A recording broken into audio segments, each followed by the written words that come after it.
महाराष्ट्रात मराठी भाषेबद्दल व्यवसाय प्रश्न उपस्थित करतात. महाराष्ट्रात विशेषतः मुंबई भाषेच्या मुद्द्यावरून राजकीय लढाई सुरू आहे.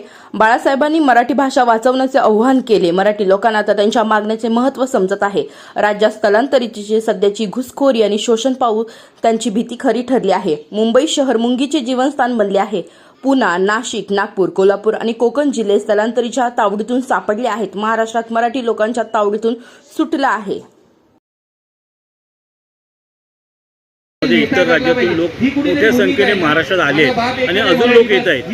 तर त्यांच्या ह्या वाढलेल्या संख्येने आम्हाला आता भीती वाटायला लागली की ह्या महाराष्ट्रामध्ये मराठी भाषा म्हणून आम्ही अल्पसंख्याक होणार नाही ना. तर त्या भीतीला अनुसरून आम्ही एक राज्यांना व्हिसा कायदा लावा अशी मागणी करतो. कारण स्थलांतर रोखण्यासाठी घटनेमध्ये दुसरी तरतूद नाही. कारण आर्टिकल 19 मध्ये प्रत्येक नागरिकाला, भारतीय नागरिकाला कुठे जाण्याचे अधिकार दिले आहेत आणि त्या अधिकाराचा एक दुरुपयोग झाल्यामुळे आज आम्हाला ह्या मागणीपर्यंत यावं लागलं की व्हिसा कायदा लावा. आणि हे जे आलेले लोक आहेत रोजीरोटी पैसा कमवण्यासाठी आलेले आहेत, त्यांनी इथे स्वतःचे मतदारसंघ तयार केले आणि ते इथे राजकारण करत आहेत. तर तुम्ही जर पैसा कमवायला आला असाल तर पैसा कमवा, तुम्ही इथे मतदारसंघ करून राजकारण करू नका. म्हणून आम्ही राज्याचं नागरिकत्व कायदा मागतो की इथं फक्त इथल्या स्थानिक नागरिकांना मतदान हक्क मिळेल आणि निवडणूक लढवता येतील, शासकीय सोयी सवलती मिळतील. कारण बाहेरून आलेल्या लोकांमुळे त्यांच्या सोयी सवलतीसाठी आम्हाला बराच पैसा खर्च करावा लागतो. जो पैसा आम्ही शेतकऱ्यांवर खर्च करू शकलो असतो.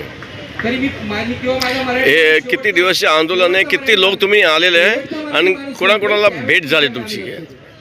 आता हे एकच दिवसाचं आंदोलन आहे की ह्या आंदोलनाचा उद्देश आहे की ह्या आमच्या विषयाकडे मराठी लोकांचं, मीडियाचं आणि राजकीय लोकांचं लक्ष वेधण्यासाठी आम्ही आंदोलन घेतलं आहे. आणि या आंदोलनाच्या माध्यमातून आम्ही आता पोलिसांना कळवलं आहे की आमच्या ज्या मागण्या आहेत त्या गृहविभागाशी संबंधित आहेत. तर आम्हाला गृहमंत्री जर भेटत नसतील तर निदान गृहसचिवांची भेट घडवून आणा. तर आम्ही गृहसचिवांना हे निवेदन देणार आहोत. राजकीय बोलत नाही, प्रत्येक गोष्ट राजकीय